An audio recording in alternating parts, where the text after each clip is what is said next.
Bonjour, nous sommes heureux de vous accueillir aujourd'hui pour vous faire une présentation sur les différentes bases de données NoSQL et aussi vous aider à choisir lesquelles choisir pour vos projets.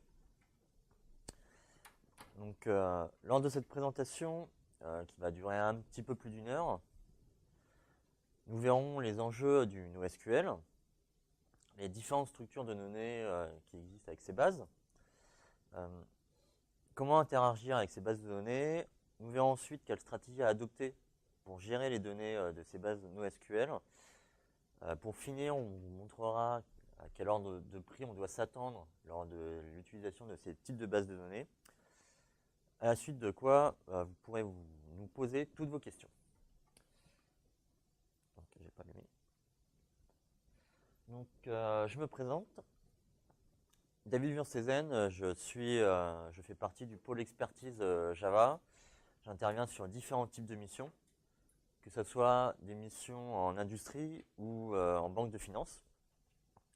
Vous pouvez retrouver mes articles sur le blog de SWAT ou encore suivre mon compte Twitter.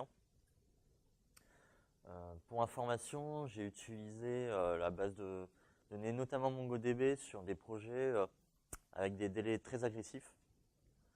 Ce sont surtout des applications événementielles et l'idée, c'est que ces applications qui ont une courte durée de vie doivent être réalisées très vite, avec peu de moyens.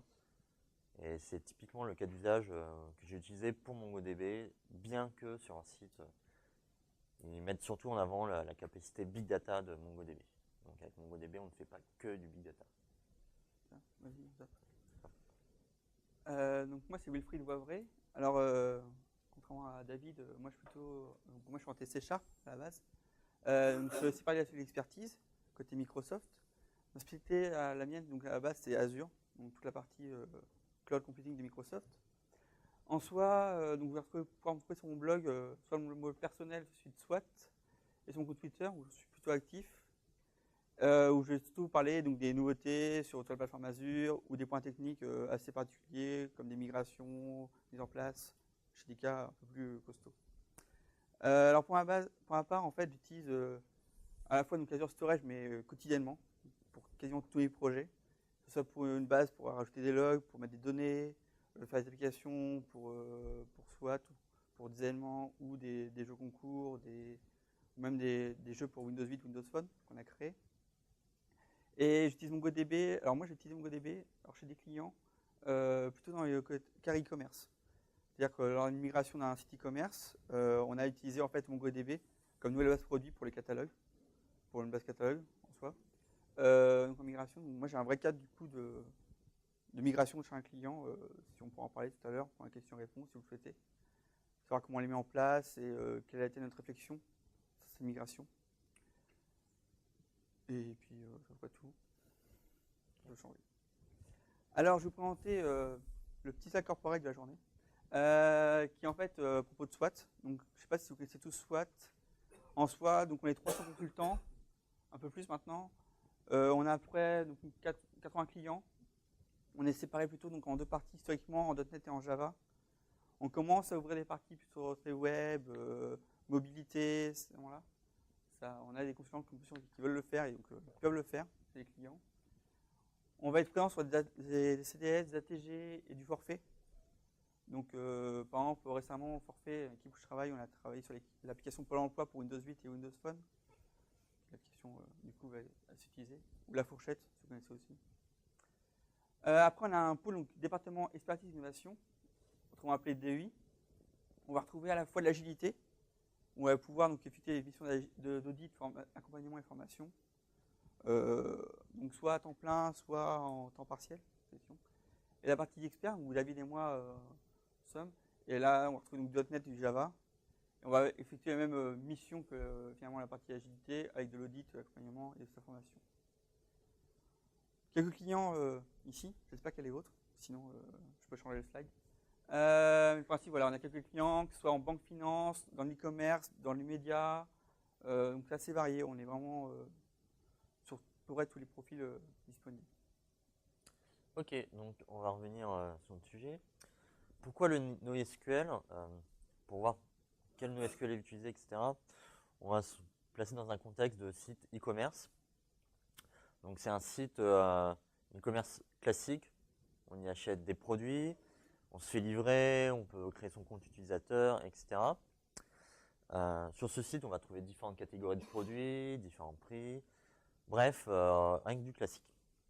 Cette entreprise, elle a comme objectif, c'est de concurrencer les plus grands. Amazon, du commerce, Fnac.com, etc. C'est bien, mais qu'est-ce que ça implique cet objectif? Notre site de e-commerce va devoir proposer plus de produits. Comme il va proposer plus de produits, il va falloir mettre plus d'informations dans sa base de données. Donc sa base de données va grossir. De même, il aimerait bien qu'il y ait plus de commandes.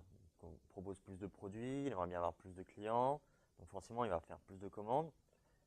Sa base de données va continuer à augmenter. Ok, donc c'est bien. Et toujours pour essayer d'atteindre son objectif, ce qu'il va vouloir, c'est aussi plus de visiteurs sur son site. Donc ces visiteurs, ils vont aussi créer de la donnée, ils vont générer de la donnée, qui vont alimenter la base de données, mais ils vont aussi mettre une pression sur la base de données. Plus il y aura de visiteurs en même temps, plus la base de données va être sous pression. Ok. Donc reprenons notre site de e-commerce, on va partir sur une solution SQL dite classique. Donc dedans, on va mettre nos produits, dedans, on va aussi mettre nos commandes, et en plus, on va mettre nos visiteurs. Donc à un moment, on va essayer aussi de faire une simulation de hausse de fréquentation. Il y a un moment où il y aura un point de rupture sur notre base de données. Elle ne pourra plus gérer tout ça parce que soit le disque dur va se retrouver trop limité, il y aura trop de données générées, trop de produits, trop de commandes, etc. Mais il y aura aussi trop d'utilisateurs sur la base de données. Trop de commandes générées, trop de visiteurs qui demandent une page ou quoi que ce soit. Donc à ce niveau-là, il y aura un point de rupture. On va donc se retrouver bloqué dans notre mise à l'échelle et on ne pourra pas atteindre notre objectif qui est, comme je vous le rappelle, plus de produits, plus de commandes, plus de visiteurs. Ok, donc on va essayer de faire ça maintenant avec une base de données NoSQL. Alors pour information, une base NoSQL, ça proposera plus de performance, mais généralement ce sera au détriment de fonctionnalités. Par exemple, si on reprend donc notre contexte avec une base NoSQL, on pourra mettre d'autres serveurs, mais qui vont représenter la même base de données. Donc on va faire un cluster. Comme on va pouvoir mettre en jeu plusieurs serveurs, on va pouvoir répartir les données sur différents serveurs.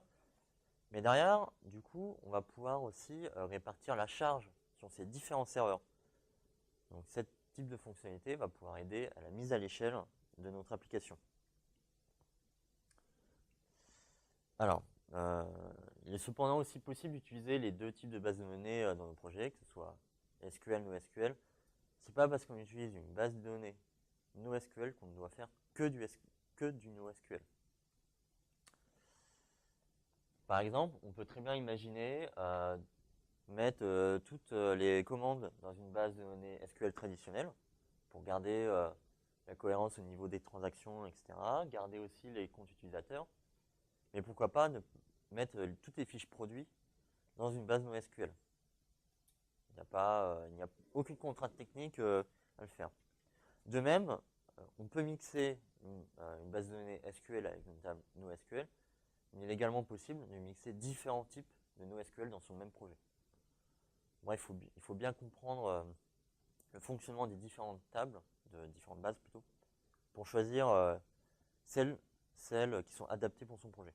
Pour prendre ce que dit David, par exemple, on va dire qu'on a besoin de faire de performance sur tout ce qui est affichage du catalogue, puisque c'est là où on va faire le nombre de ventes en soi. Donc sur le nombre de ventes pour le catalogue, l'affichage, on va passer de NoSQL pour un gain de performance énorme. Et sur la partie donc commande, utilisateur, ensuite on peut rester sur du SQL, puisqu'en fait là on a besoin de performance moindre, parce qu'il y a moins de trafic sur ces éléments-là. Donc, ça nous permet d'avoir en fait un site qui soit donc très rapide pour faire l'affichage des ventes et donc la réalisation de la vente. Il y a un site un poil plus lent, c'est pas non plus lent, mais un poil donc moins rapide, on va dire, pour la partie création de la commande, les commandes en soi.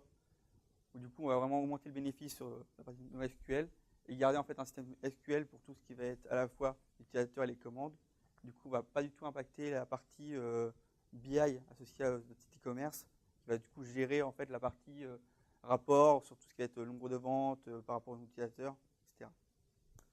Donc, c'est plutôt intéressant, ça permet de faire un mix des deux, voire des trois, comme disait David, on va pouvoir mixer plusieurs NoSQL sans aucun problème. Alors, sur le marché actuellement, on a surtout deux grands types de bases de données NoSQL. Ce sont les bases dites orientées documents, et les bases NoSQL dites orientées colonnes. Alors, on a par exemple en base de données orientée de documents, on a MongoDB, RavenDB ou encore Couchbase. Il en existe d'autres. De même, en orienté colonne, Microsoft Azure, Azure Storage, Cassandra ou Redis. Donc on va voir le fonctionnement de ces différents types de bases un petit peu plus tard. Lors de cette présentation, on va surtout se concentrer sur MongoDB et Microsoft Azure, surtout pour des questions de temps et de simplicité. Ce qui est intéressant, c'est surtout de comprendre les concepts qui sont derrière chaque type de base de données NoSQL. Et puis le choix qu'on a voulu faire, c'est pas du coup présenter que des bases orientées documents ou que des bases orientées colonnes, parce que si on avait fait cela, en fait, on serait retrouvé à faire des graphes de performance, savoir laquelle est meilleure par rapport à une autre. Et c'est pas le but de la matinée. Le but, c'est vraiment de présenter les concepts du NoSQL, puis comment le mettre en place et avoir un aperçu de comment on l'utilise dans un cas concret. Le principe, du coup, on va pouvoir trouver ces deux éléments-là. Donc le choix, c'est tout est fait par rapport à nos compétences personnelles. C'est-à-dire que moi, je connais très bien Azure, David connaît très bien MongoDB. On a pu le faire sur d'autres bases en soi. C'est le même principe et sur quasiment les mêmes sites, je pense. Après, c'est vrai que c'est vraiment les concepts qu'on va apprendre et à mettre en place durant vos projets. Qu'on pourra vous, donc, derrière, problème, apprendre, nous, si par exemple on doit passer si je dois passer par exemple d'Azure à Cassandra, je vais avoir un gap d'apprentissage qui soit moins grand que si j'avais jamais fait d'Azure. Alors, j'ai parlé de différentes structures de données, mais pour quels usages? On va d'abord, personnellement, je vais d'abord vous présenter tout ce qui est structure de type document. On va reprendre notre site de e-commerce. Notre site a une page produit classique. On y trouve par exemple le nom du produit, la description du produit, une ou plusieurs photos associées, et encore d'autres petites informations annexes comme des tags. Donc avec ma base de données SQL traditionnelle, comment est-ce que je vais représenter ça? Donc je vais créer ma table classique, item, je vais lui rajouter la description. Ensuite, je vais mettre une seconde table, photo, où je vais y mettre toutes les photos, les informations des photos, etc. Je peux encore mettre une dernière table, tag, où je vais mettre plusieurs tags. Donc je vais faire des relations entre ces tables. Du coup, si je veux récupérer toutes les informations de mon item pour créer ma page produit, je vais devoir faire une requête sur la table item avec une jointure sur ces différentes tables. Comme ça, j'aurai vraiment toutes les informations et je vais pouvoir générer ma page. Ok, donc maintenant, je vais essayer de modifier ce schéma-là parce que finalement, ma page produit, elle est bien, mais il manque certains types d'informations. Il va falloir que je rajoute des choses. Dans ce cas-là, je vais peut-être être obligé de créer une nouvelle table pour ajouter cette information. J'ai encore une information à rajouter. Je vais devoir créer encore une table, etc., etc. Sachant que des fois, dans une table, dans une base de données relationnelle, pour des questions de schéma, on ne met pas tout forcément dans la table item, mais on est obligé de créer une autre table. Donc forcément, maintenant ma page produit, elle est un petit peu plus longue à générer, il faut que je fasse plus de jointures. Donc je perds un petit peu en performance. Donc maintenant, je vais faire la même chose, mais cette fois avec une base NoSQL orientée document. En fait, je vais avoir mon document, qui sera mon item. Dedans, je vais y mettre la description. Ensuite, je peux rajouter d'autres informations, photos, tags, etc. Et c'est là où c'est important de comprendre la notion de document, c'est que je vais tout embarquer dans mon document. Je ne vais pas les mettre ailleurs.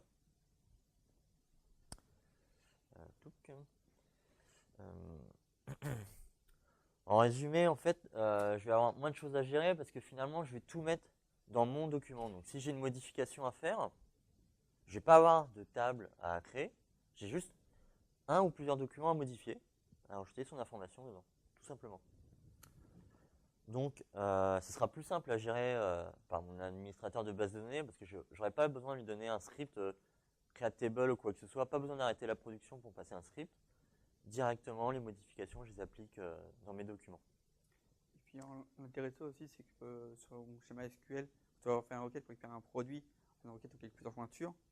Ici, si je récupère un produit sur MongoDB ou les autres RamonDB, etc., en fait, je vais récupérer, je vais demander de faire une requête. Je demande, je veux le produit, enfin l'item avec l'ID 12, et je vais directement avoir l'item entier, puis faire toute la page avec une seule requête à la base. Oui, tout à fait. Donc pour générer ma page produit, je ne vais pas avoir de jointure ou quoi que ce soit.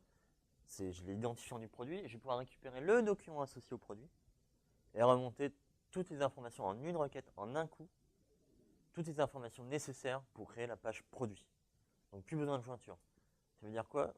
Donc je peux très bien modifier mon document, lui rajouter plein d'informations. Niveau performance, ça va être pareil. J'aurai toujours une requête, une seule, pas de jointure ou quoi que ce soit. Niveau performance, c'est équivalent. Alors moi, je parlais plutôt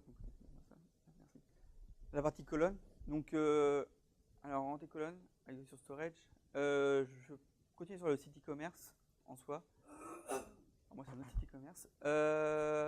Mais en gros, donc, si on prend plutôt sur un historique de commandes, en gros, un historique de commandes, on va retrouver donc à la fois donc, des commandes, des produits associés à ces commandes-là. Il y a un détail sur la commande associée, donc on va retrouver la date de livraison, on va retrouver aussi une date de retour, un prix total, à qui j'ai expédié, les adresses associées. Donc, côté SQL, comment c'est généré? On a souvent un schéma qui ressemble à ça. On va avoir en fait une entité order avec un header et des lignes de produit en soi. Et derrière, autour, on va graviter donc des adresses, d'autres éléments de ce principe-là. Donc, quand on va rajouter des éléments qui vont retourner, on va avoir, donc, comme pour tout à l'heure, en fait, on va rajouter donc, des colonnes au fur et à mesure. On va retrouver donc, avec un schéma qui soit assez conséquent. C'est-à-dire que chaque modification qu'on va vouloir effectuer en développement, c'est pas trop géant, mais en production notamment, ce qui va être rajout d'éléments, il faut qu'on va prendre en compte toutes les lignes qui sont déjà existantes. Sachant que la base de commande, comme la base de clients, c'est les bases les plus importantes pour un site e-commerce, notamment puisque c'est là où on a vraiment tout le produit. Donc, j'ai vraiment trouvé avec un schéma côté pour cette historique de commande qui est assez conséquent, puisque nous permet, on va retrouver vraiment tous les éléments dedans, parce qu'à la fois, on va retrouver dans les order lines un détail du produit, c'est-à-dire qu'on va faire une image du produit à un temps T en soi, au temps où on passe la commande, et ce ne sera pas le produit qui vit actuellement sur le site. C'est-à-dire qu'à chaque fois qu'on va vouloir rajouter finalement une petite, un item, propriété dans la partie produit du catalogue, si ces propriétés, je veux qu'elles soient affichées dans le détail de commande, en fait, je suis obligé de rajouter aussi dans la partie de ligne. Donc ça devient assez conséquent, rajouter à chaque fois tous les éléments, tous les produits, quelle migration, comment je la fais. Donc on va avoir les problèmes à ce niveau-là. Donc si je pars sur du SQL, plutôt en colonne pour cette fois-ci, je vais retrouver ici, du coup, en fait, je vais avoir un schéma assez similaire. La seule différence, c'est qu'en fait, l'order ne connaît pas ses order headers et ses order lines. Le principe, c'est qu'en fait, ces étapes qui vont être créées niveau, donc, sur le storage, elles vont être créées, mais elles vont être indépendantes les unes des autres. C'est-à-dire que pour la gestion en fait, de la liaison, comment est-ce qu'on va être rajouté entre elles et comment on va pouvoir requêter, on va faire plusieurs requêtes. Donc on se dit, oui, à côté en SQL, je vais avoir une requête qui va gérer mes éléments. Je vais avoir une seule requête pour récupérer entièrement mon order, mon historique de commande. Là, je vais avoir plusieurs requêtes. Mais en soi, ces plusieurs requêtes-là, elles auront un délai qui sera beaucoup plus court au niveau de l'exécution. Et surtout, je pourrai ajouter en fait des éléments comme je le souhaite. C'est-à-dire que si je rajoute d'autres éléments, pareil, je vais avoir des tags qui vont se greffer à mon schéma. Je pourrai requêter en fonction de mes besoins. L'intérêt de ça, c'est du coup, au niveau de mon schéma, je vais avoir un schéma assez flexible. C'est-à-dire que si je veux rajouter une propriété dans mon détail produit, je pourrai rajouter une propriété. Elle sera disponible que pour les produits en cours, si on le valeur par défaut. Et ça, on va avoir à rajouter en fait un traitement supplémentaire dessus. Donc l'intérêt de ça, c'est vraiment, je vais avoir, avec un seul des requêtes assez simples, au final, je vais pouvoir en fait récupérer pour un utilisateur toutes les commandes qui ont été passées. Avec tout ça, comment je vais récupérer toutes les lines et tous les orders, tous les headers en fait associés, les RS, tout ça, faire ces éléments-là de façon très rapide. On verra tout à l'heure sur la performance en soi de la base NoSQL. Il faut savoir que là, j'ai présenté en fait une série de commandes. Le storage, en général, est beaucoup utilisé pour tout ce qui est gérer beaucoup de données. C'est-à-dire que là, on est pas sur un site e-commerce. Sur un site e-commerce, donc c'est pas très visuel, mais il y a une partie qui est autour des logs. Donc log, comment est-ce qu'on navigue sur comment un utilisateur navigue sur le site, comment c'est géré, qu'est-ce qu'il exécute, ce sont les logs d'erreur aussi. Ces logs-là, ça pèse rapidement beaucoup de données, de gigas, même des terras parfois. Et si je les rajoute en fait ces terras, au lieu de mettre dans une base SQL, mais dans une base NoSQL du type storage, je vais pouvoir récupérer mes données aussi rapidement que si j'en récupérais une ou j'en récupère 1000, je vais avoir à peu près le même temps, le même délai pour récupérer les données. Par exemple, j'ai fait un test récemment chez un client justement en question, on récupère 1000 lignes en moins de 6 millisecondes en soi, avec latence réseau, ce qui est quand même assez impressionnant par rapport à SQL si on l'hébergeait à distance. Plutôt assez, on va gagner du temps sur tout ce qui est analyse de ces données derrière pour pouvoir améliorer la prospérité sur le site. Alors, déjà, oui, c'est bon, j'avais rien. Non. Maintenant, on va passer sur la problématique de comment interagir avec ces bases. Donc, on a vu un petit peu les bases de données orientées documents, on a vu les bases de données orientées colonnes. C'est bien, mais comment on interagit avec elles, comment on fait pour aller chercher de l'information, pour faire de la mise à jour, etc. Donc, au niveau en tout cas de MongoDB, il y a un certain écosystème au niveau des drivers. Ils sont disponibles en différents langages. Donc on a un driver MongoDB en C++, en C#, en Go, en Java, Node.js, Scala, PHP, Python, etc. Bref, normalement il y a un driver qui doit exister dans à peu près tous les langages, sachant qu'ici ne sont présentés que les drivers qui sont sur la page de MongoDB. Il existe d'autres drivers pour d'autres langages qui ne sont pas créés par la société MongoDB, qui sont créés par la communauté. Mais donc, s'il n'existe pas dans votre langage, regardez quand même sur Internet. Il y a sûrement quelqu'un, peut-être, qui a fait un driver MongoDB. De plus, il existe aussi des alternatives aux drivers officiels. Par exemple, je peux citer Django en Java qui permet d'interroger plus facilement une base de données MongoDB parce que techniquement, elle est plus simple à utiliser. Le driver est plus simple à utiliser.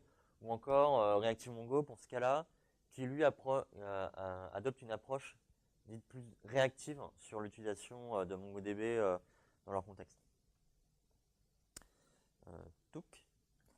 Alors, au niveau du storage, en fait, donc, on va retrouver aussi un ensemble de SDK, drivers de SDK en fait, j'ai implémenté dans Microsoft de manière open source, donc on peut les retrouver et pouvoir les regarder, les modifier si besoin.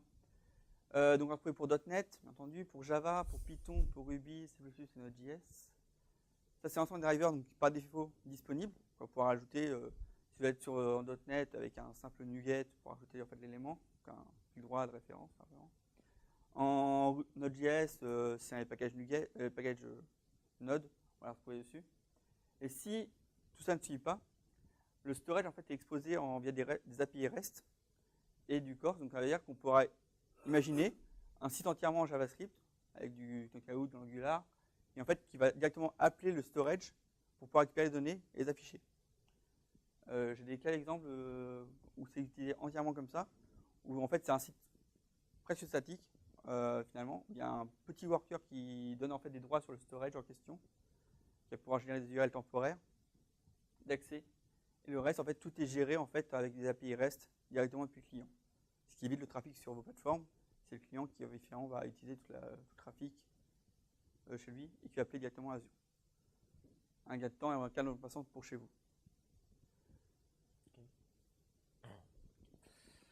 Donc passons aux outils. là, je vous ai présenté, enfin, on vous a présenté les drivers, etc. Mais est-ce qu'on est obligé de faire une application pour accéder à notre base de données? MongoDB propose par défaut un shell. Donc, c'est une interface en ligne de commande qui permet de dialoguer avec sa base de données. Donc, c'est une application relativement basique, en tout cas au niveau interface utilisateur, parce que c'est vraiment de la ligne de commande. Donc, si ça vous rebute pas trop, elle est pas mal finalement. On peut se connecter à une base de données, on peut faire de l'interrogation de documents, on peut faire de la modification de documents, on peut faire plein de choses avec. Mais MongoDB ne vient pas uniquement avec cet outil pour se connecter à une base de données, mais elle vient aussi avec d'autres outils. Donc ça, c'est plutôt orienté administrateur. Par exemple, Mongo Restore, Mongo Dump, ces outils permettent de créer des copies de votre base de données et pouvoir les restaurer sur d'autres serveurs. Il n'y a pas que les applications créées par la société MongoDB qui sont disponibles. Regardez, encore ici, la communauté a produit des outils. Ici, je vous présente Gengis, en fait une simple page web, mais qui, comme le shell de MongoDB, permet de se connecter à une base de données MongoDB et d'interagir avec elle. Sauf que cette fois, l'interface utilisateur est bien plus sympathique. On n'est plus dans la ligne de commande noire et obscure que l'on a vu précédemment. Donc ça, Gengis, c'est juste un exemple parmi d'autres. Je pourrais par exemple vous citer JSON Studio, qui est un nouveau produit qui permet aussi d'interagir avec MongoDB, mais cette fois-ci non pas via une page web, mais via un client lourd. MongoDB, la société MongoDB propose maintenant aussi MMS, MongoDB Monitoring Service, qui permet de récolter différentes métriques sur vos serveurs MongoDB. Alors, il faut savoir que c'est un outil hébergé dans le cloud. Donc, en fait, il faut configurer un agent sur votre base de données pour envoyer des données à l'extérieur. Donc, si ça vous fait peur, envoyer ces données à l'extérieur, surtout des métriques, etc., il ne faut pas hésiter à contacter MongoDB. Depuis peu, il propose la possibilité d'héberger ce service, mais chez soi. Pour information, ce service est gratuit sur le monitoring. Ils offrent d'autres services, comme par exemple le backup, qui lui, par contre, est payant. Voilà. Donc en fait, l'intérêt en fait de vous présenter tous les produits en question, c'est que généralement quand on va commencer à utiliser une nouvelle base de données, si on est habitué à du SQL ou enfin SQL Server, Oracle ou en question, on va en fait avoir déjà une gamme de produits entière pour faire des backup restore, faire de la requêtage. Et c'est vrai que quand on change de finalement techno de A à Z, est-ce qu'il faut que je sur de nouveaux produits, combien ça va me coûter et justement comment je vais pouvoir l'utiliser derrière. Donc niveau Azure, il y a énormément d'outils. Je n'en présente que deux pour ma part. Premier outil, le plus cher de tous, Visual Studio, millier. Donc on va pouvoir utiliser le storage via Visual Studio pour pouvoir faire des requêtes. Là, je vais présenter donc Azure Storage Explorer. Azure Storage Explorer, c'est une simple application Windows qu'on peut installer sur son poste qui est gratuite. On va pouvoir accéder à un émulateur local qui est installé avec le SDK Azure. On va retrouver un support avec de multiples comptes. C'est un intérêt si on commence à avoir différents comptes à gérer. On va pouvoir requêter les tables de manière assez simple, c'est-à-dire qu'on va en fait un champ query, on va d'abord taper notre requête en OData pour justement utiliser la requête derrière. Surtout que bon, il est gratuit et il est assez simple d'utilisation pour n'importe qui.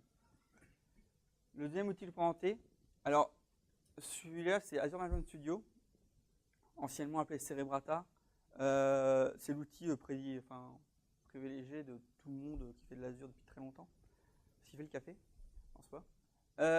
En gros, le principe c'est que cet outil permet entre autres de gérer tout ce qui va être storage. C'est-à-dire que là on va retrouver un module de requête avancé, c'est-à-dire que quand on a aussi le mode de requête qu'on avait tout à l'heure dans Azure Storage Explorer. On va avoir un modèle avancé, on va pouvoir faire un concepteur de requête plus complexe. Du coup, on a juste à mettre nos propriétés qu'on veut chercher, il va les retrouver pour nous. On a un outil d'export et d'import, donc via des CSV. On va pouvoir exporter en fait, notre table via un CSV et l'importer via un CSV sans problème. On a un outil en fait, d'analytics. C'est-à-dire que sur le storage Azure, par défaut, on a des analytics qui existent côté donc, Microsoft. il permet de les récupérer et les afficher. Il permet de faire un temps réel, de savoir justement est-ce que votre requête a des requêtes qui ont échoué ou pas échoué.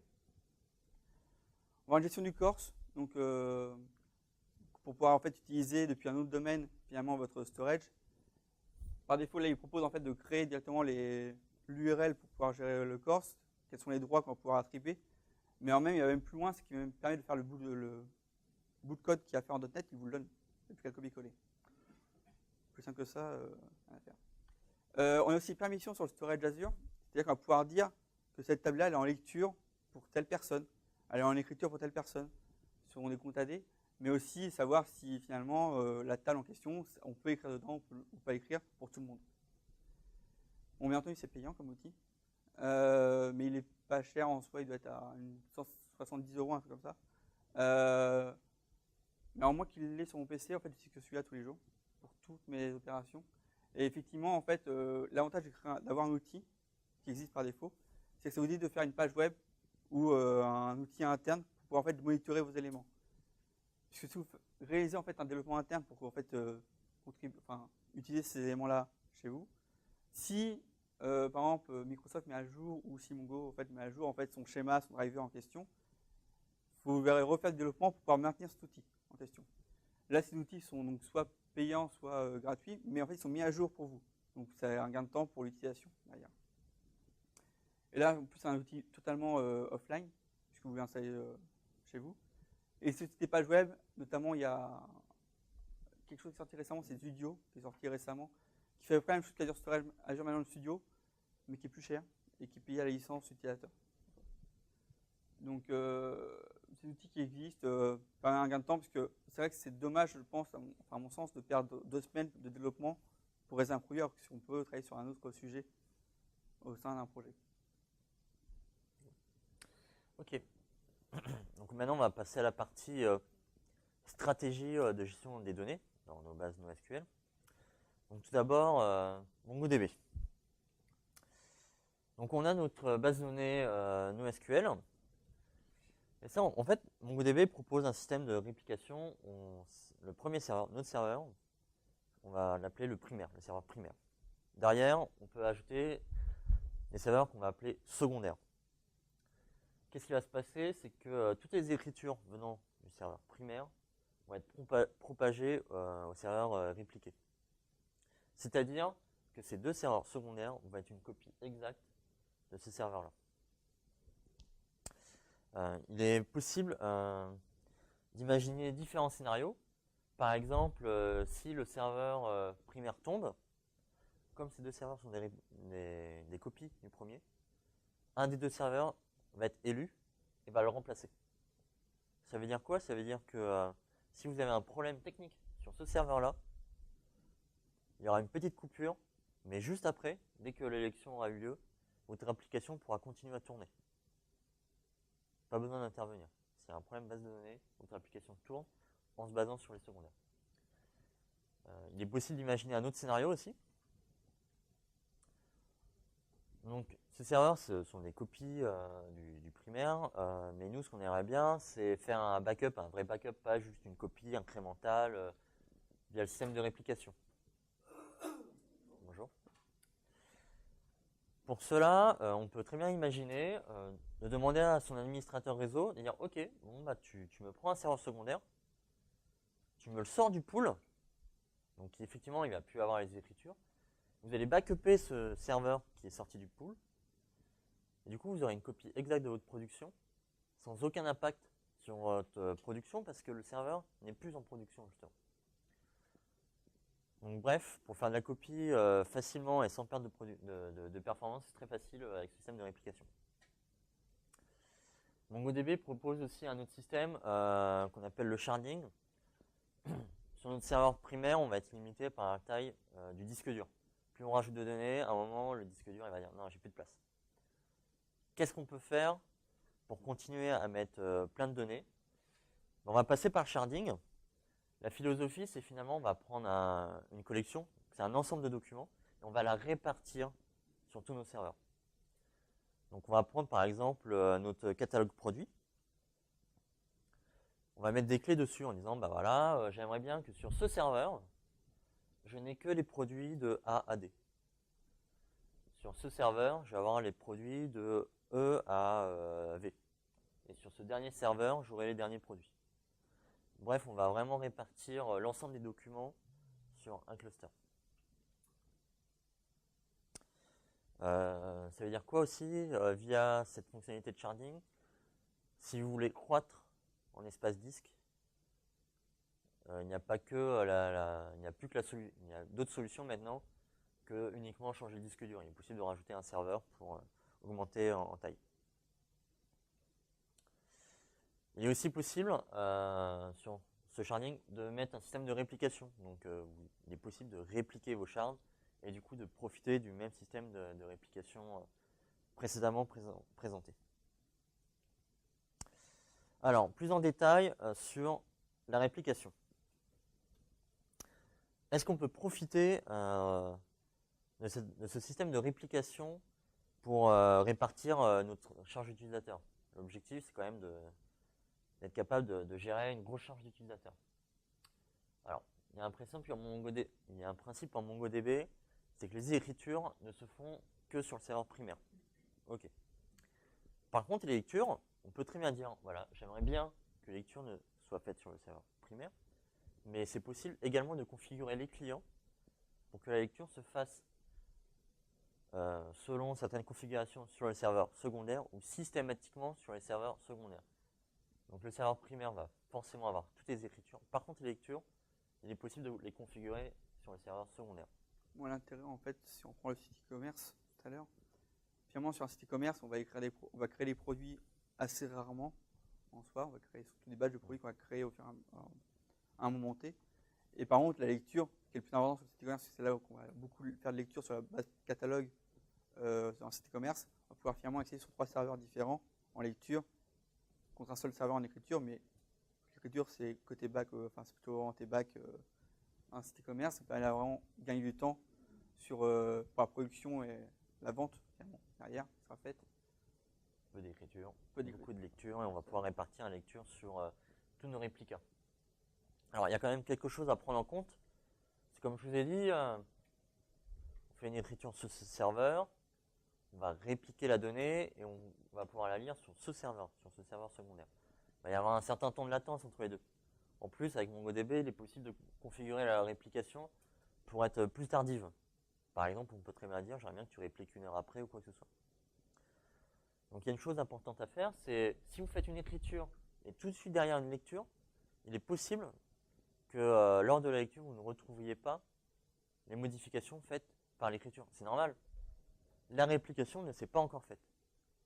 Donc une fois qu'on sait ça, il faut bien le prendre en compte dans son application et pas essayer de faire des scénarios où dès qu'on écrit, s'attendre tout de suite à la modification de l'écriture, ou sinon, il faut configurer les drivers pour dire ok, je fais une écriture et tu ne me rends la main uniquement quand la réplication est faite.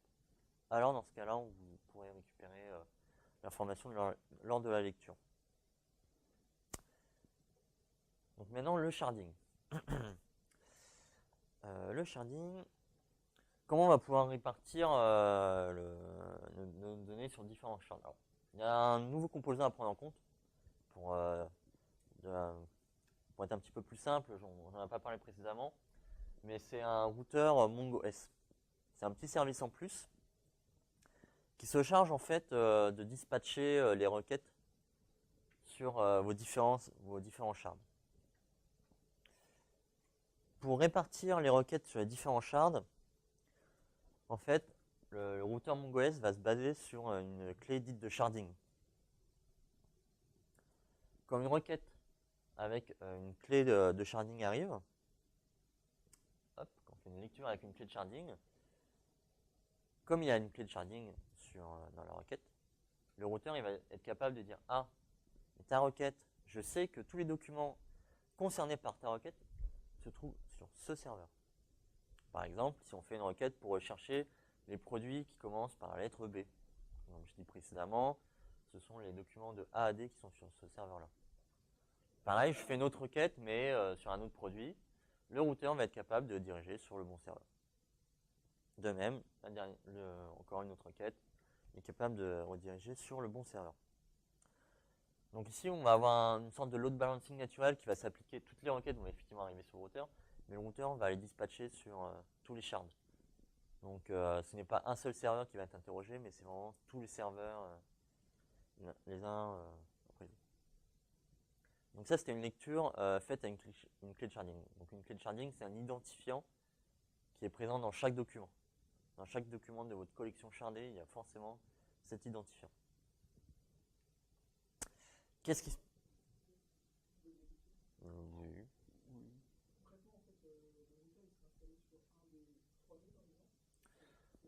Pas systématiquement. C'est possible très bien de le mettre sur notre machine.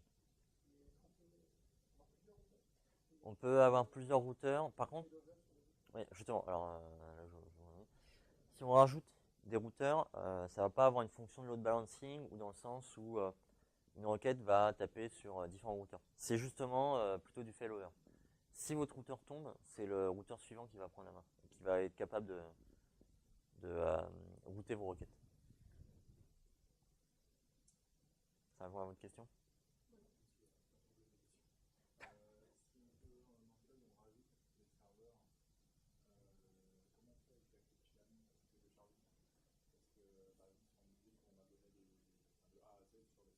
Oui. Il faut changer. Alors, c'est pas les documents qui vont être modifiés, c'est plutôt où vont être positionnés les documents dans votre cluster. En fait, ce qui est important, en fait, c'est que le routeur de Mongo sache que ce serveur gère les clés de A à D. Voilà. Comme il faut qu'il sache. C'est la clé, oui. Oui. Donc il faut qu'il soit configuré pour savoir que ce serveur contient les documents de temps à temps. Donc après, il faut effectivement dispatcher les documents sur différents serveurs.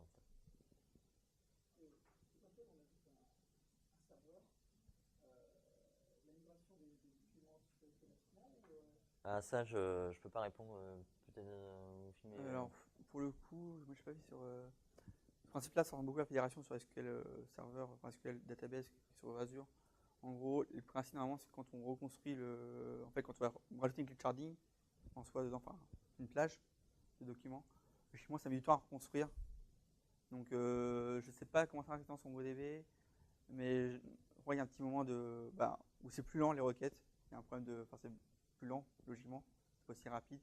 Bon, normalement, la réplication se fait d'elle-même. Quand on rajoute les clés de sharding, on fait bien. Logiquement, c'est censé marcher comme ça. Après, c'est vrai que je l'ai pas testé moi-même en production. Donc, pour le coup, je me laisserai pas un coup. Ouais, pareil, je préfère pas répondre trop en détail. Peut-être qu'il y aurait trop d'incohérences.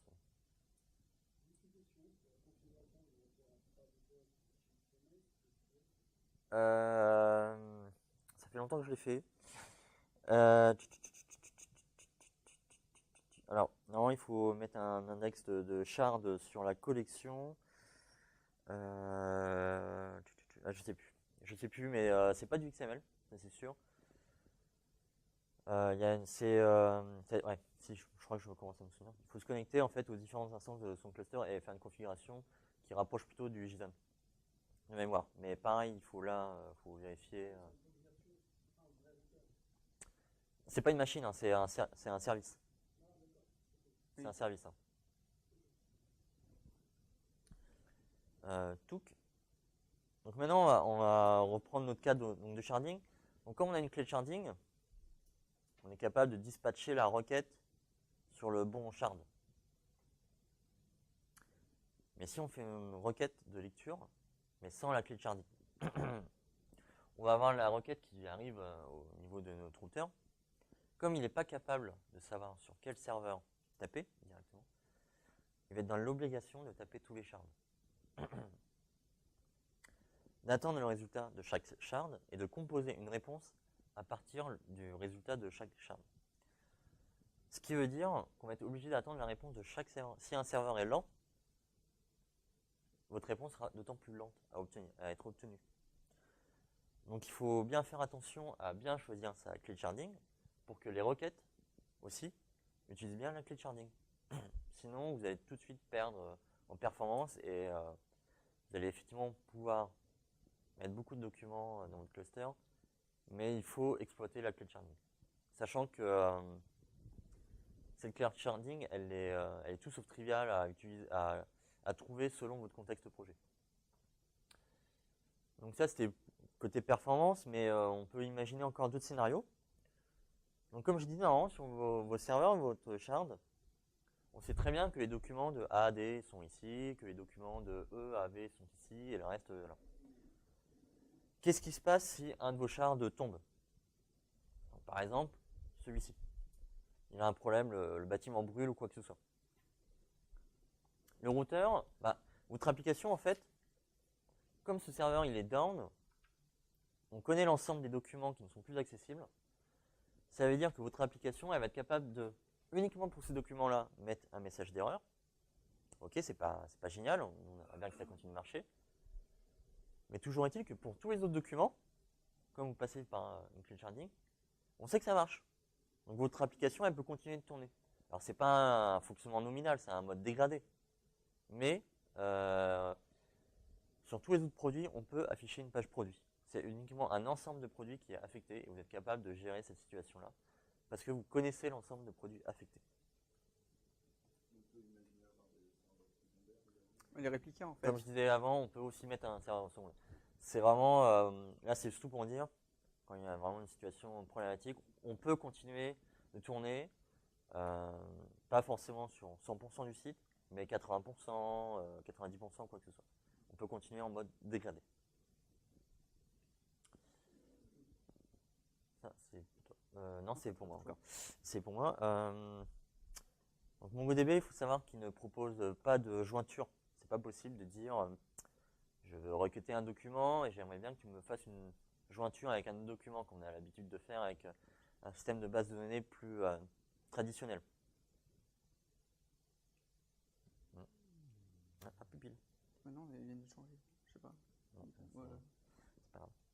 Ok, donc si on revient sur notre base de données un petit peu plus traditionnelle, on a nos items qui ont besoin d'un historique. Si on met tout ça dans notre base de données NoSQL, c'est-à-dire on va faire une collection pour nos items, plein de documents représentant nos items, plein de documents représentant notre historique, comme il n'y a pas de relation, qu'on va faire une requête de lecture, on va interroger les items, on va taper la base de données, on va devoir refaire une requête pour les historiques, uniquement pour les items qui nous intéressent, qui vont encore taper la base de données. Donc ici, on se retrouve avec 2 requêtes à faire. Forcément, pour des problématiques de performance, c'est le genre de choses qu'on veut éviter. On veut éviter d'appeler le moins possible la base de données. Donc pour ça, pour essayer de gagner en performance, on va utiliser la structure en document. Donc tout à l'heure, on avait nos items et les historiques d'un côté. Avec la structure document, on va pouvoir très bien prendre toutes les données historiques et les mettre dans notre document directement. On va les embarquer. Ce qui fait qu'en une requête, on va être capable de récupérer toutes les informations de notre document, mais aussi son historique associé. Donc cette fois, on va taper la base de données uniquement une fois, et puis 2 fois comme précédemment. Tout. Oui.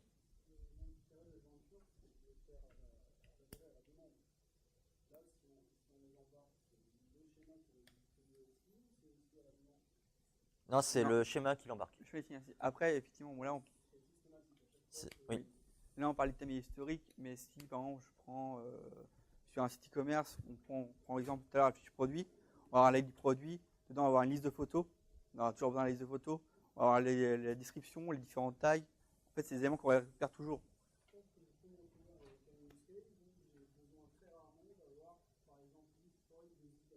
Pardon?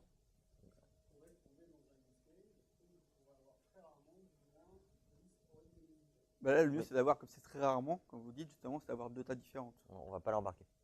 Là, l'idée, c'est de faire une structure de données au niveau de tes documents qui matche plus ton cas d'utilisation que tu utilises. Il faut vraiment structurer les données pour que ça matche ton cas d'utilisation.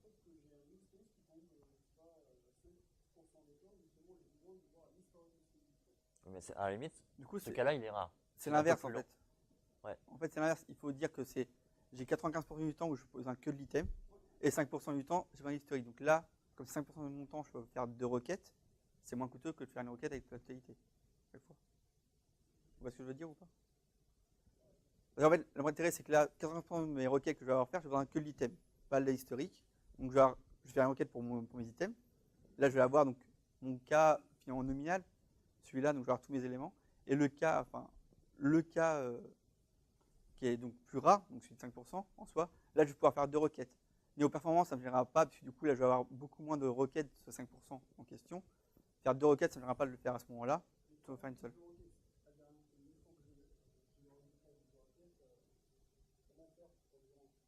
Ah, ça va être ton application qui va devoir le faire. Voilà. Ouais. Oui. Ouais. Après, oui, il y a toujours un choix à faire. La base de données qui résout tous nos problèmes n'existe pas. Sinon, on le saurait. Donc là, effectivement, c'est un choix. Pareil, MongoDB ne propose pas de transactions. Ça fait un petit peu peur, mais finalement, il y a des cas où on n'a pas besoin de transactions, qu'on fait beaucoup de lectures. Une transaction, à quoi ça sert? Donc voilà. Ça a répondu à ta question? Super. Donc ça, c'était pour utiliser la structure de document pour essayer de gagner un petit peu en performance. Sur les bases de données orientées documents, il y a quelque chose où il faut faire aussi attention. C'est à la gestion de la mémoire. On va avoir notre document A, notre document B et encore notre document C. Nos documents A, B et C sont assez gros. On va être capable de mettre uniquement A et B en mémoire à cause de leur taille. Du coup, quand on va interroger notre base de données pour A, MongoDB va dire ok, le document est en mémoire, je te le donne directement, c'est parfait. Je fais pareil pour B, je vais taper en mémoire, pas de problème. Par contre, pour le document C, comme la mémoire est déjà occupée par A et B, MongoDB va être obligé de taper le disque dur. Et comme on sait, le disque dur, c'est des appels plus lents que directement en mémoire. C'est le genre de choses qu'il faut éviter. Donc pour ça, il faut faire attention à la taille de ces documents et voir s'il est possible de mettre toutes nos données en mémoire, enfin au moins le maximum pour taper au minimum dans le disque dur. Alors, on n'est pas obligé de mettre tout en mémoire, mais l'idéal, c'est quand même de maximiser les données en mémoire. Comme ça, dès qu'on fait un accès, que ce soit nos documents A, B ou C, comme tout est en mémoire, on ne tape jamais le disque dur. Donc on a des performances maximales. Côté donc Azure, alors là pour le coup, on va être sur un contexte entièrement cloud. Donc je vais parler déjà où on va stocker les données en soi, avec leur applica. Ça marche. Donc quand on va vouloir ajouter une donnée en fait dans notre storage, ce qu'elle va faire, c'est qu'elle va être répliquée en fait 3 fois par défaut. C'est-à-dire qu'en fait, on va écrire la donnée, elle va être disponible donc 2 fois en réplica. Donc ça, vous n'avez rien à faire, par défaut, ça y est. L'intérêt de ça, c'est que donc, sur réplica, on va pouvoir voir en fait par la suite qu'il est soit localement redondant, soit géro-redondant. L'intérêt, c'est qu'on peut soit dire qu'on est un même data center ou dans 2 différents. Et le principe qu'il soit répliqué 3 fois, en fait, surtout qu'il va être sensible à la panne. C'est-à-dire que s'il y a une donnée qui est supprimée à cause, par exemple, d'un disque qui marche plus chez côté Azure, automatiquement, elle va être remplacée. Donc l'intérêt de ça, c'est que vous avez toujours 3 copies.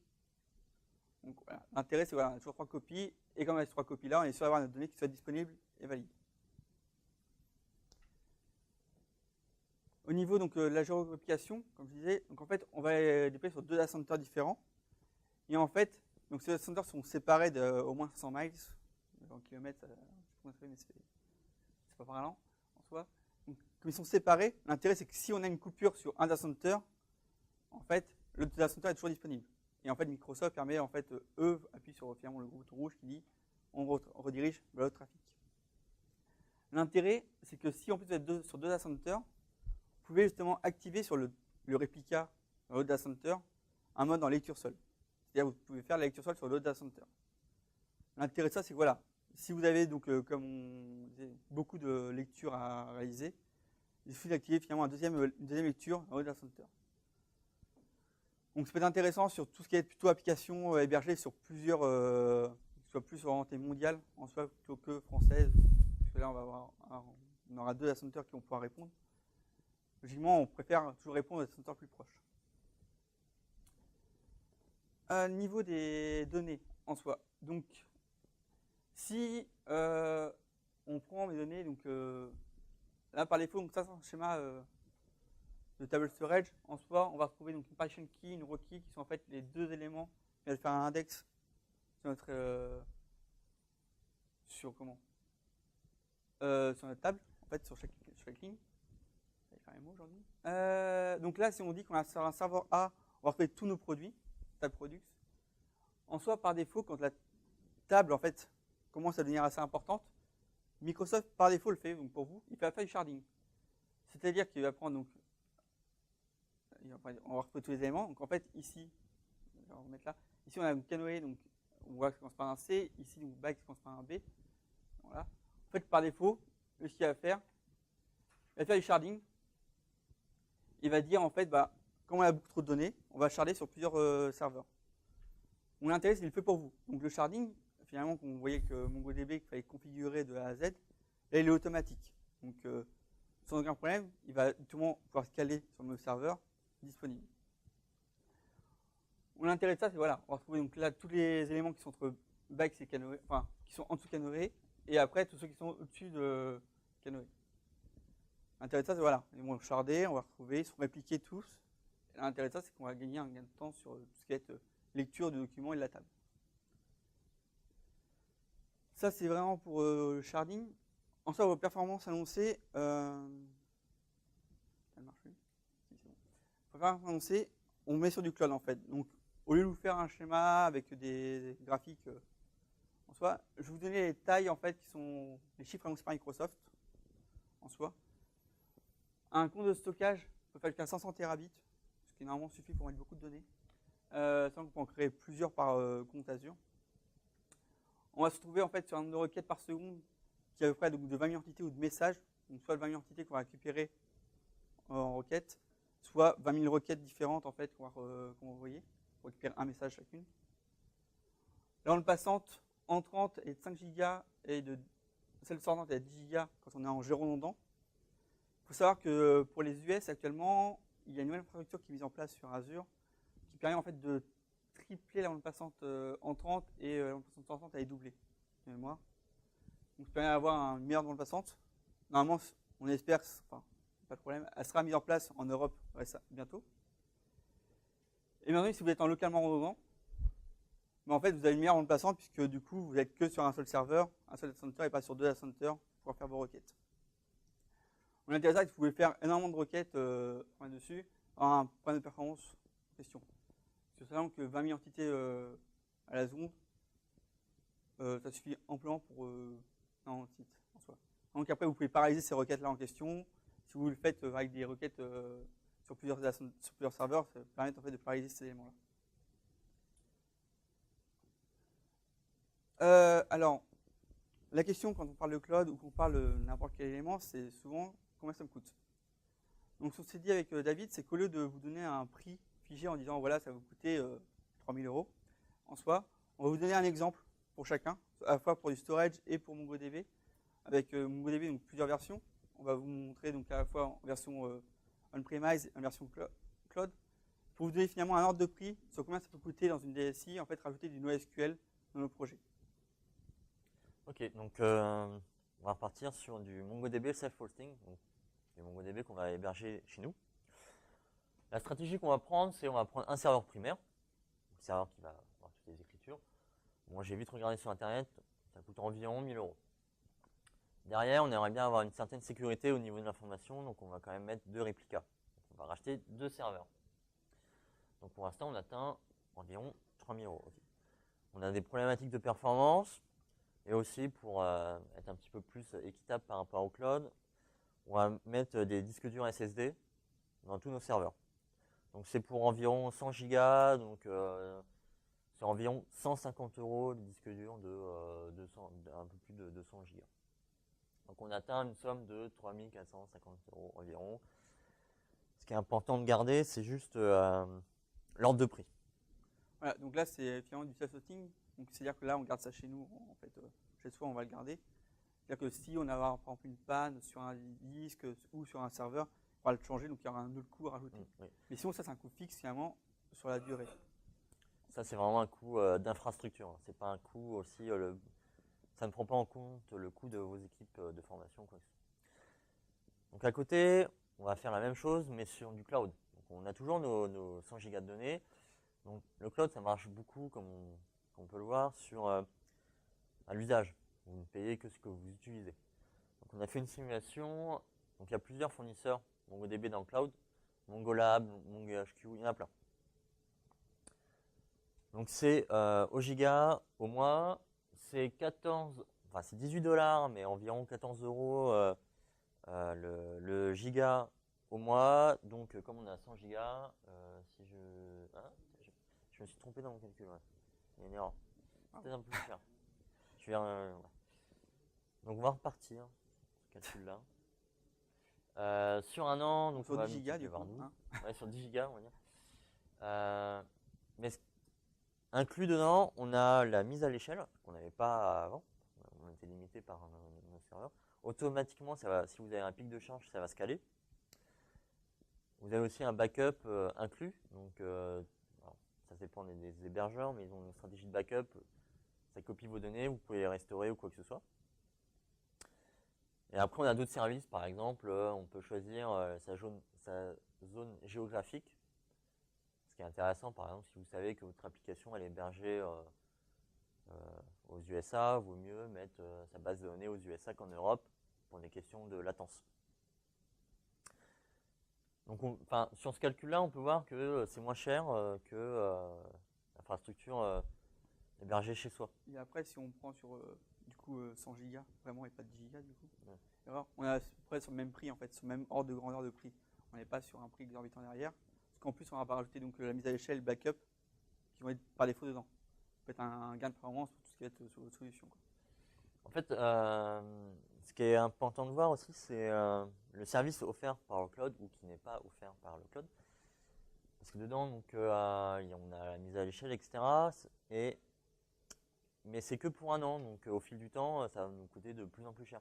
Donc si vous avez par exemple une inconnue sur l'utilisation de vos données, est-ce que votre projet, c'est un projet test? Est-ce qu'il va durer plus d'un an? Vous ne savez pas s'il va durer plus d'un an ou pas. Pourquoi pas partir sur le cloud? Parce que comme ça, vous n'aurez pas à investir dans une infrastructure que peut-être vous n'aurez pas à réutiliser. Si vous ne connaissez pas la volumétrie ou la charge sur vos bases de données, ça peut être aussi intéressant de partir sur le cloud. Parce que la mise à l'échelle va être faite automatiquement. A contrario, si vous connaissez votre volume de données, votre volumétrie au niveau utilisation, etc., ça peut être intéressant. C'est un investissement d'héberger tout ça chez soi.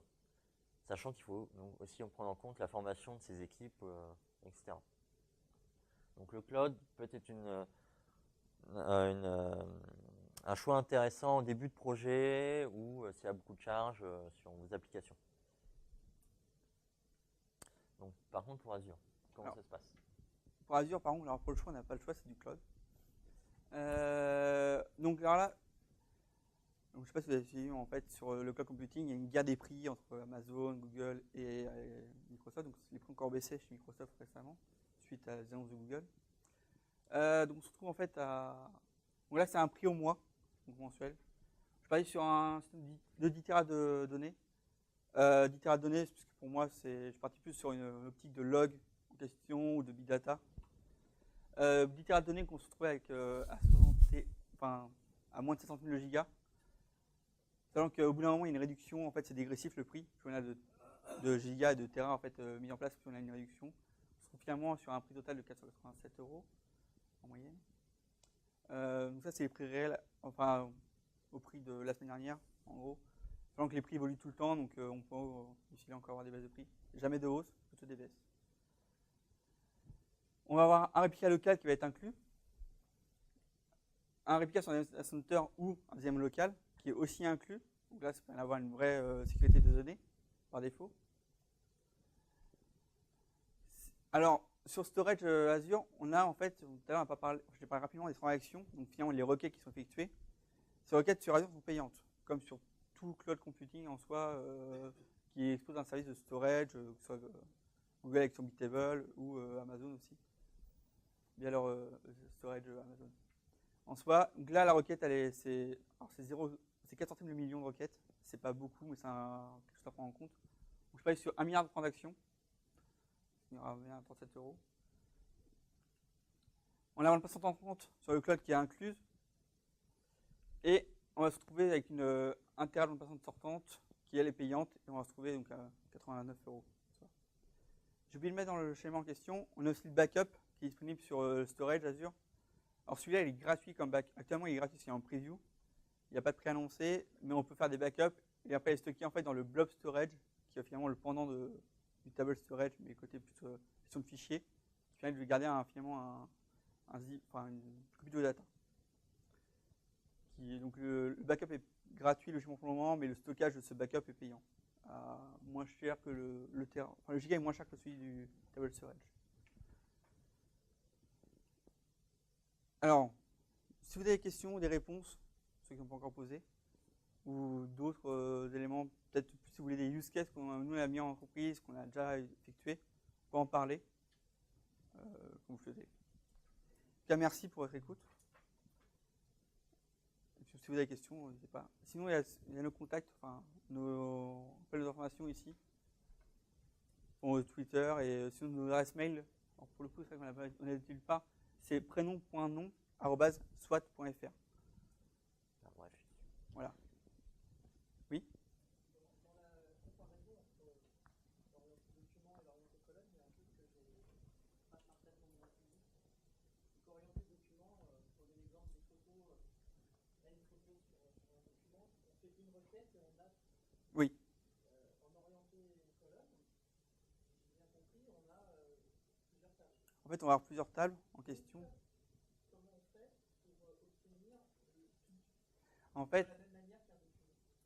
Alors, on ne va pas récupérer tout en une seule requête, mais justement, en fait, on va rajouter en fait, dans les clés sur le storage en question, sur la partition key, la requis. Moi, par exemple, en partition key, je vais mettre l'ID du document, l'ID de mon item, en fait, en soi, mon produit catalogue.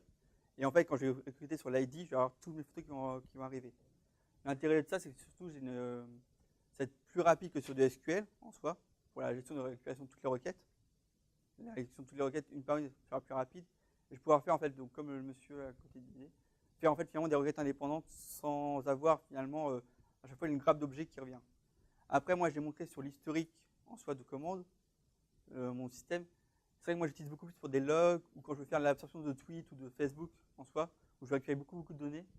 Elles vont déjà être triées par défaut, puisque en fait, derrière, ça va les trier sur ma partition key, ma requis. Et quand je vais pouvoir les récupérer, elles vont déjà être pré-triées pour moi. L'intérêt, c'est que du coup, avec une seule requête, je vais pouvoir mon tri fait par défaut. Je vais avoir mes données et je vais pouvoir avoir donc sans problème 1000 avec une très petite latence en fait. Même si j'ai eu le réseau, la fois j'avais fait un test, en gros c'était un test où j'avais calculé finalement les performances, c'était au mois de juillet de l'année dernière, où j'avais donc récupéré 1000 données depuis Azure, alors que j'étais en local chez un de mes clients. En soi, on se retrouve avec à 6 millisecondes la requête pour récupérer l'identité déserialisée derrière. Mon intérêt, c'est vraiment la performance derrière, puisque je vais avoir les données qui vont être directement disponibles pour l'utilisation. Par exemple, on avait refait entièrement un système de session sur de l'e-commerce, entièrement basé sur le storage. C'était plus rapide que de faire ça sur du SQL database qui était même pour autant hébergé aussi dans le cloud. Ou sur un SQL Server qu'on a pu installer on-premise. La gestion des sessions, finalement, c'est qu'on a un ID de session, on va pouvoir la récupérer, ou la réécrire en tout cas. La réécrire ou la récupérer très rapidement, on l'avait par défaut. Voilà. En fait, c'est plus lourd au niveau du code. Au niveau de développement, c'est plus lourd en soi. Après, niveau de l'effectivité de la performance, enfin la performance derrière, on a de meilleures performances. Après, comme on l'a dit au début, quand on utilise NoSQL, c'est souvent, on perd des fonctionnalités, mais pour en fait gagner des performances. C'est généralement le but qu'on va mettre en place une base NoSQL. Orienté document, en fait, c'est vrai que pour tout ce qui est catalogue en question, qui est assez visuel, on ne va pas se problématique parce qu'on va faire une seule requête. Effectivement, c'est pour ça que j'ai tendance moi à utiliser dans les projets à la fois du table storage, puisque je suis sur Azure, pour tout ce qui est log, analytics sur le site, puisqu'on a beaucoup de, par exemple, tout ce qui est A/B testing sur le site. Je vais faire par là, ou gestion des sessions, ces éléments-là. Et toute la partie document, purement document, je vais la remettre dans la partie MongoDB et je vais pouvoir mettre la partie gestion des utilisateurs dans du SQL, SQL Server ou de l'Oracle. Un tel, je vais vraiment utiliser chacune des plateformes selon les besoins qu'elle a. Question, Oui. Florent.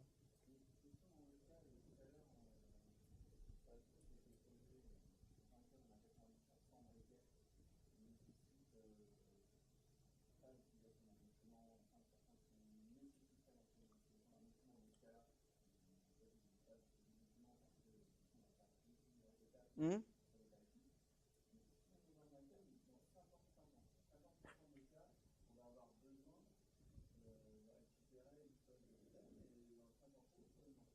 Alors, pour le coup, enfin, moi, c'est un cas que j'ai mis en place.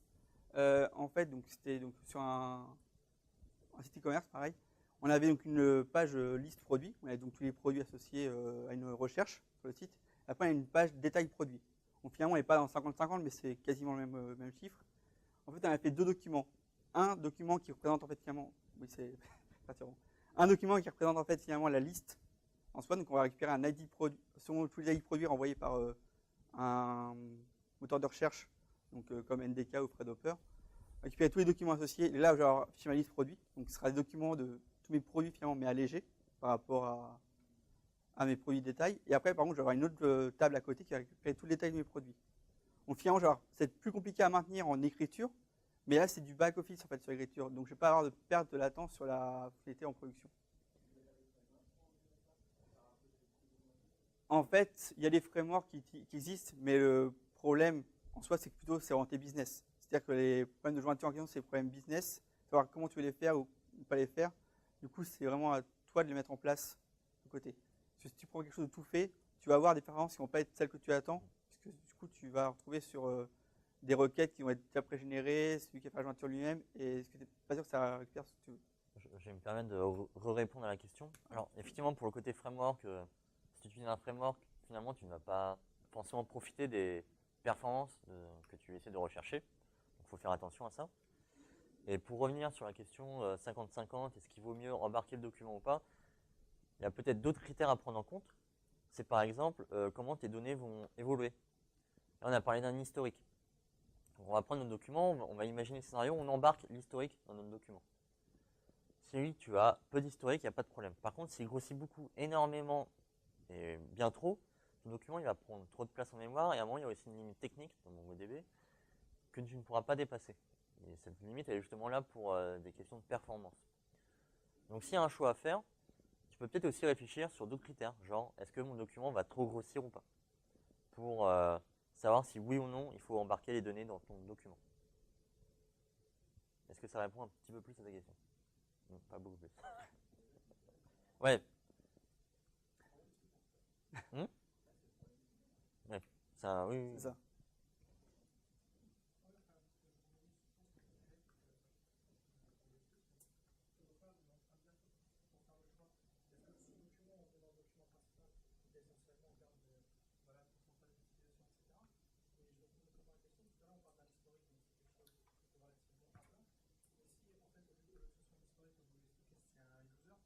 Hmm. Oui, oui, oui, tout à fait, oui.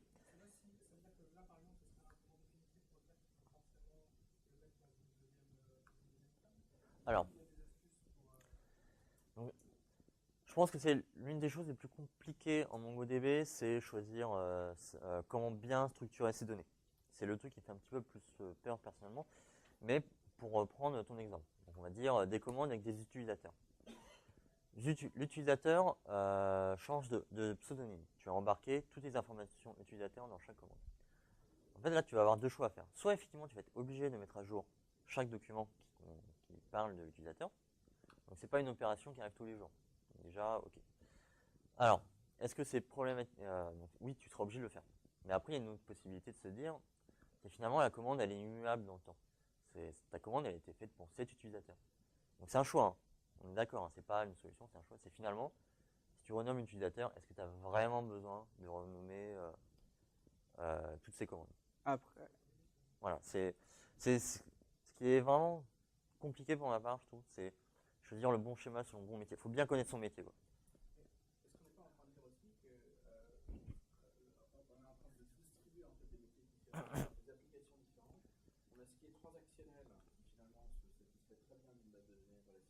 Oui, c'est ça. avec potentiellement des performances extrêmes Mm. en lecture. L'analytique pure, où lui on est plus dans les colonnes. Le catalogue, ouais. L'affichage de documents pré-catalogue, on est effectivement plus sur les documents. On a des moteurs de recherche avec une autre application. C'est un peu ce que vous voyez comme architecture. En fait, on part traditionnellement d'un SQL relationnel, historique, sur lequel on a formé nos équipes d'ingénieurs, nos équipes de hosting, et là, hop, on a outsource tout ce qui est hosting. On se récupère un peu la modélisation, mais on diffuse en fait des applications. En Alors, fait, le principe, enfin, pour le coup, c'est vrai que c'est donc ce qui commence à apparaître et à émerger en tout cas par rapport aux grands sites e-commerce qui existent de nos jours. C'est qu'on a beaucoup en fait de grands sites e-commerce. Donc bon, Amazon est maintenant le plus grand qui est du coup entièrement en cloud et entièrement en NoSQL, quasiment en tout cas. Mais après, c'est vrai que les sites, donc actuellement, les sites français sur lesquels je puis travailler, en soi, plus ça va, plus en fait la gestion du catalogue, en soi, qui est la première, en fait, le cas critique, puisque c'est là où il y a beaucoup de données, beaucoup de propriétés associées qui peuvent être différentes d'un produit à un autre. On part beaucoup sur un document, en soi.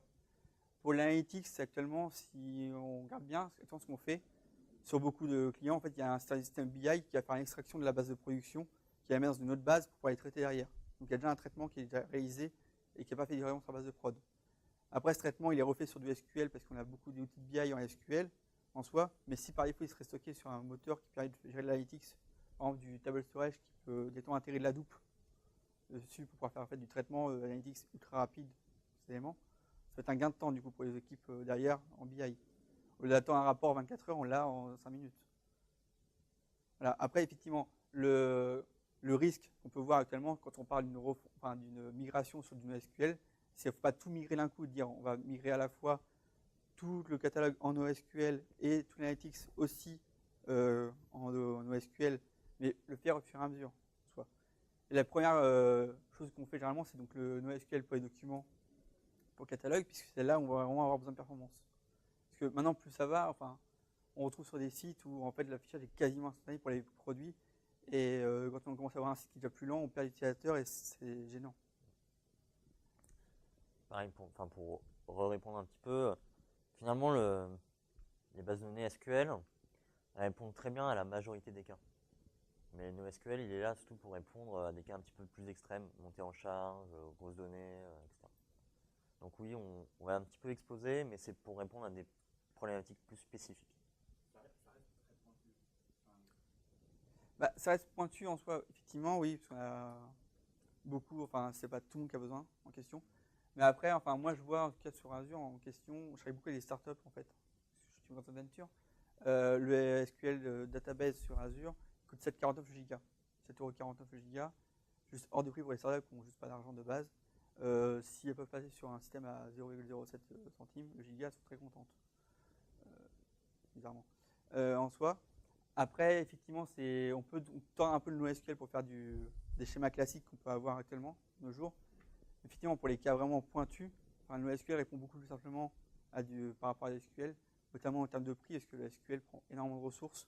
Et moi, je ne sais pas si on peut faire un sondage, mais à mon avis, le serveur SQL serveur que vous avez chez vous doit être à mon avis assez énorme. Vous travaillez avec des serveurs avec 32, 40 Go de RAM, enfin, un truc aberrant en soi.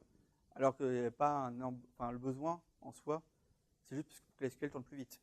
On va avoir énormément de RAM, de ressources stockées, et quand on commence à passer à des bases de données à 150 enfin 100 gigas, 200 gigas, on commence à avoir des problèmes de latence. Il faut 2 dBA pour pouvoir gérer en fait entièrement tout ce qui est index pour pas justement avoir des problèmes sur la gestion quand on va avoir des requêtes. Si y a une erreur sur le SQL, moi je sais que j'ai une erreur chez un client en soi, on a livré une requête en production et aucun rapport, ça nous a cassé un index, alors qu'on n'a pas eu tout cet index là.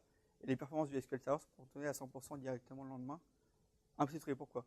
Notre DBA a mis une journée pour trouver en fait l'erreur en question. Il a juste recréé tous les index de A à Z. Et c'est assez dommage parce que du coup c'est une requête qui est pour nous anodine, d'ailleurs qui était anodine, sur le DBA aussi, a fait entièrement casser le SQL. Et du coup on avait des problèmes sur l'affichage du catalogue, qui est en fait la donnée critique pour le client, puisque si ce catalogue n'apparaît pas au client, pour lui il n'y a pas de vente.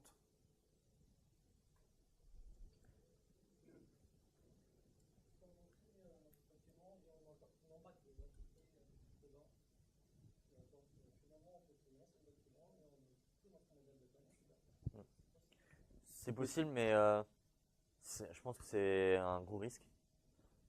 Revenons à notre mémoire. Tu vas mettre ton gros document en mémoire, et peut-être un jour, tu auras peut-être d'autres documents. Tu vas être obligé de taper le disque dur pour faire ça. Après, tu as aussi la limite technique, en tout cas au niveau MongoDB, qui est de 16 mégas. Est-ce que tu peux mettre toutes tes données dans 16 mégas? Donc oui, c'est possible. Mais après, tu as aussi le... c'est possible, mais tu vas perdre... Enfin, c'est un risque, tu vas perdre en performance.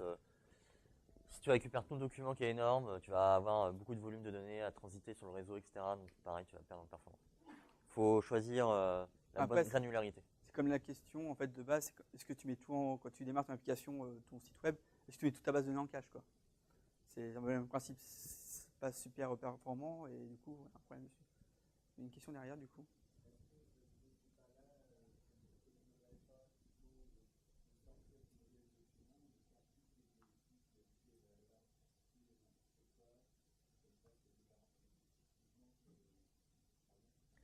Si tu peux accéder à tes informations uniquement via une clé, pourquoi pas? Mais est-ce que tu peux systématiquement le faire? Par exemple, moi j'aimerais bien faire de la géolocalisation. J'aimerais bien avoir... j'ai une base de données, dedans je mets tous les arrêts de bus. Est-ce que je peux récupérer tous les arrêts de bus autour d'un point? Si tu es capable de le faire juste avec une clé valeur, ça peut être intéressant. MongoDB propose par exemple de faire une recherche géolocalisée. Voilà. Et je ne passe pas systématiquement par l'identifiant de l'arrêt de bus. Ça va être un autre attribut. Donc je peux faire des requêtes un petit peu plus complexes que uniquement choisir par ma clé valeur. Pardon?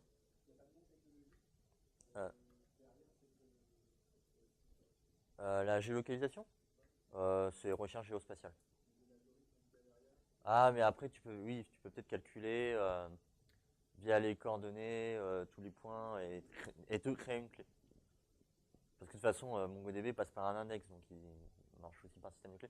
Mais l'idée, c'est tout pour dire, si tu veux récupérer des documents pas uniquement par leur clé, ça peut être intéressant de passer par des documents et pas que du clé valeur. Parce que justement, tu ne peux faire que de la recherche par clé. Il y a une autre question ici. Ou derrière d'abord.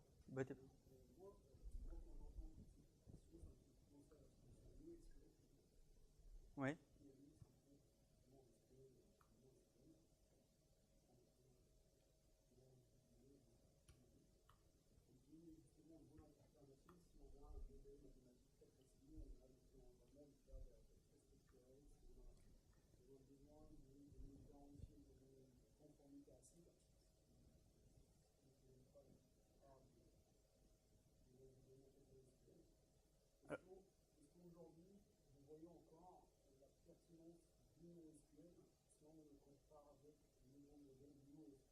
En fait, pour le coup, donc moi j'en ai parlé effectivement, c'est assez nouveau. Donc, comme le NoSQL quand c'est sorti à l'époque, c'était donc très nouveau et donc les personnes avaient peur justement de l'utiliser en soi.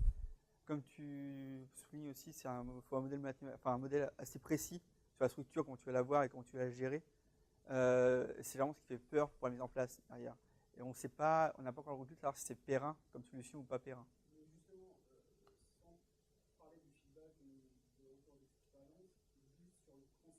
Le concept, le concept est très bon, mais comme quand le NoSQL est sorti, le concept est très bon, il est toujours. Le seul problème qu'il y avait actuellement sur le NoSQL, comme concept à la base, c'était que tout le monde disait qu'il faut passer en full NoSQL. Et on est revenu là-dessus en disant qu'il faut passer sur du SQL et du NoSQL en mixant les deux. D'accord? Nous, il est sorti le NewSQL.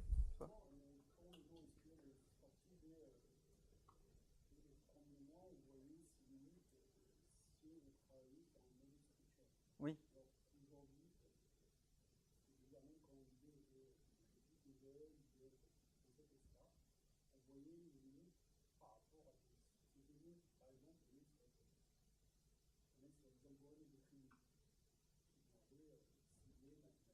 Mmh.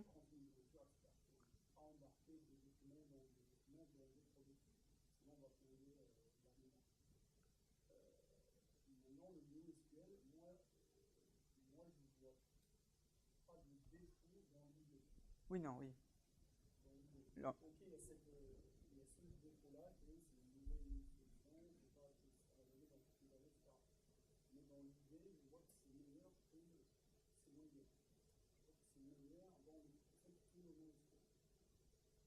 Après, effectivement, le NoSQL, c'est vraiment pour des données qui sont structurées très légèrement. C'est-à-dire que finalement, la structure sur un élément, ça va être un ID pour le document, ce qui va référencer en fait, entièrement le document. Après, le contenu peut être différent d'un document à un autre. C'est-à-dire qu'on va avoir un document produit qui a à la fois un produit avec des tags, des images, des descriptions, un nom derrière. Derrière, on peut avoir un ID avec juste un nom.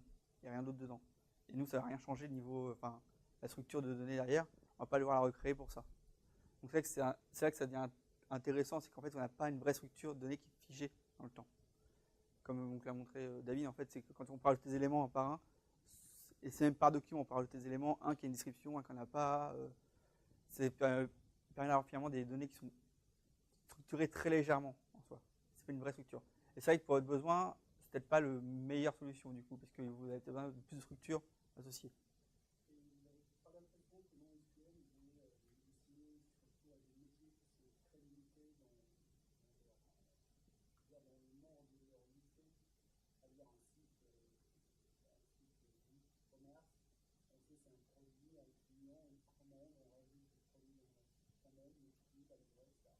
Bah, en fait, effectivement, alors moi, pour les demandes que j'ai eues, c'est beaucoup l'e-commerce pour le SQL, que j'ai par défaut. Après, dans le big data, on en demande beaucoup. Donc ça, tu peux en avoir vraiment partout dans le big data. Tu peux avoir par exemple dans le jeu vidéo, tu peux avoir du big data dans le jeu vidéo associé à ça. Après, moi, j'utilise aussi donc, le table storage Azure pour faire des logs. Donc, la question, les logs, je peux faire ça n'importe où. En soi, c'est pas que lié à l'e-commerce. Après, effectivement, actuellement, les besoins métiers qui sont donc auxquels le NoSQL répond, c'est les besoins vraiment beaucoup e-commerce et big data. D'accord. Après, peut-être qu'il y a d'autres besoins qui vont émerger, et là, peut-être de nouvelles demandes et de nouvelles fonctionnalités qui vont apparaître. Donc, pour répondre plus rapidement à cette question, il suffit d'aller voir par exemple sur la page de MongoDB, les entreprises qui utilisent MongoDB, c'est dans tous les secteurs. Donc je pense qu'il y a beaucoup de cas d'utilisation très différents et ça dépend vraiment de son métier. Ouais. Oui, mais pourquoi pas. Ouais.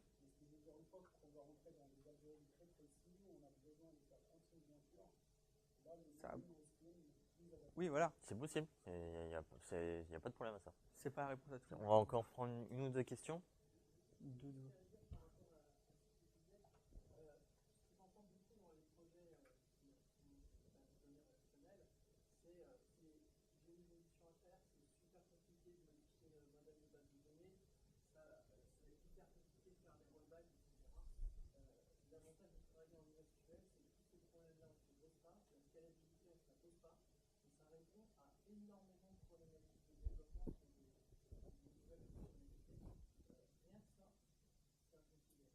Oui.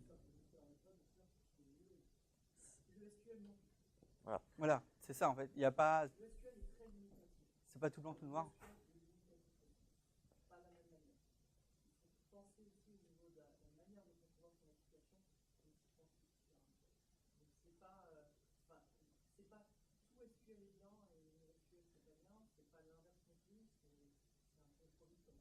Voilà, il n'y a pas de solution ultime. Hein. Le Sinon, SQL, ça peut être génial sur un projet comme ça peut être à ne pas utiliser sur un autre. Voilà.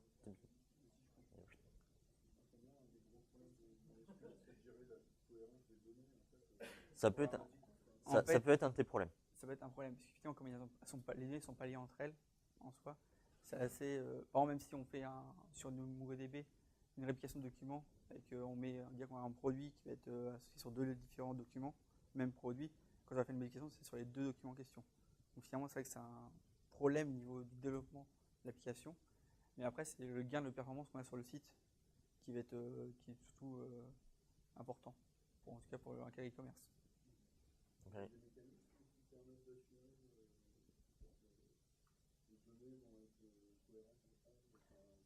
Alors, moi, ça va dépendre aussi beaucoup de ton métier. Hein, j'en ai pas comme ça tout fait. Généralement, on les fait à la main. Ouais, ça va être ça. Hein. Mais, en fait, le problème, c'est que dire que ce document et ce document-là, c'est quasiment le même, déjà. Donc, quasiment, tout peut changer. Mais après, c'est vrai que quand on va faire quand on fait une écriture sur du MongoDB ou sur du storage, on a un résultat à savoir si c'est un réussi ou si c'est un échec. Et derrière, dès que c'est écrit, l'avantage, c'est qu'on est sûr que ça ne va pas être modifié. On va pas avoir un rollback, même si on a des réplicas associés, on va pas avoir un rollback de ces data. C'est-à-dire que c'est écrit, c'est écrit. On n'a pas ce problème-là. Dernière question. Je sais pas quelle heure il est. Ah, 2.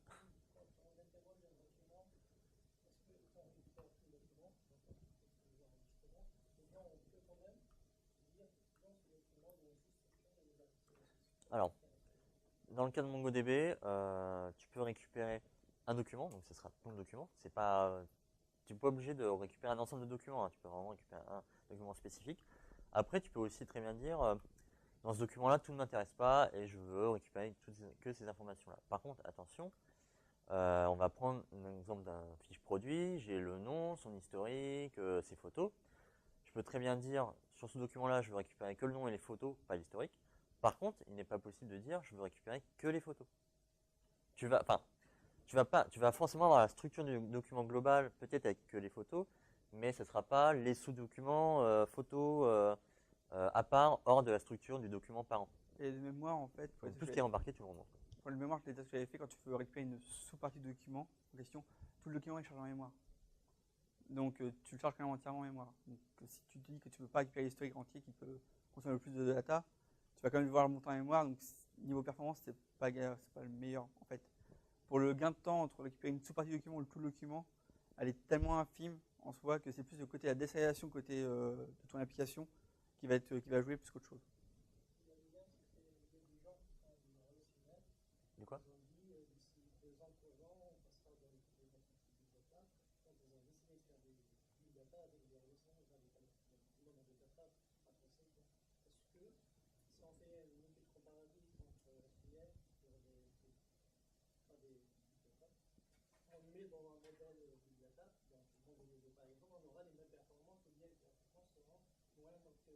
Alors, Ça dépend ce de que ta je requête fais, moi, pour récupérer tes informations aussi. Enfin, si dans ton document MongoDB, l'information qui est importante est vraiment très profonde, alors que dans ta table NoSQL, tu peux y accéder directement, ça peut être. Tu vois, voilà, ça dépend vraiment comment c'est structuré, etc. Après, le big data, c'est pas forcément que beaucoup de données, hein. après, ce que tu peux faire aussi, c'est mixer. En gros, tu peux avoir une partie de ton produit qui soit en fait en SQL, donc la partie vraiment purement relationnelle en SQL, et la partie vraiment purement de la data associée à ces éléments-là soit en NoSQL. Du coup, tu vas te retrouver à faire deux requêtes. Il va falloir une requête pour ta jointure sur du SQL et ton résultat sur du NoSQL. Du coup, tu vas gagner à la fois la partie structurée du SQL et la partie performance du NoSQL. Par contre, côté application, tu vas avoir un traitement à faire. Il faudra relier les deux et du coup harmoniser les éléments. Ça peut être plus compliqué à faire, mais quand tu as des besoins, enfin des gros besoins en question, ça peut être une solution. C'est bon? Bon, bah, merci.